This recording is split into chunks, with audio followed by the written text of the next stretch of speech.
Hey guys, welcome to today's video. We're going to be talking about the kneeling cable lat pull down with a supinated grip.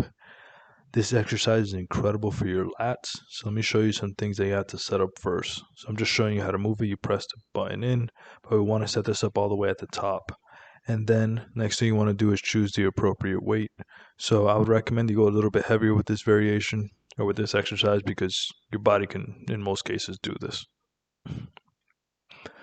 You want to make sure that you're kneeling on something soft. That way you're not putting a lot of pressure on your knees.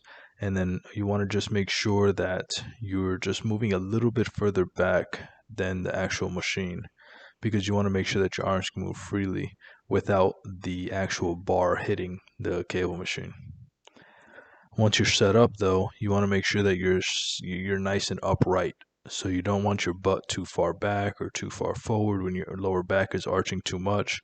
You want to make sure that you're just as straight as possible right behind the cable. And then you want to make sure that you're pulling down.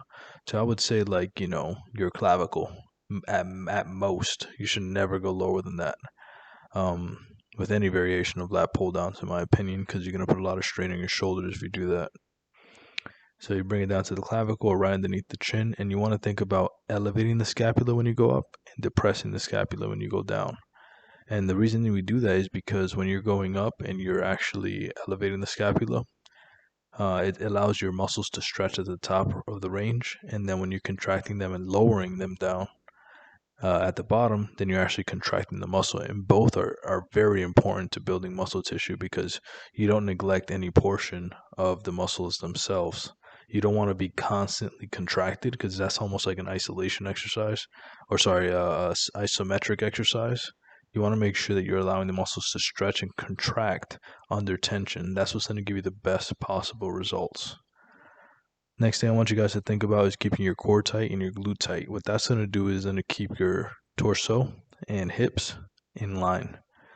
Because if not, then your butt's going to sink back and your lower back's going to start arching, and then this is going to start becoming more of like a row instead of a lat pull down, a vertical pull.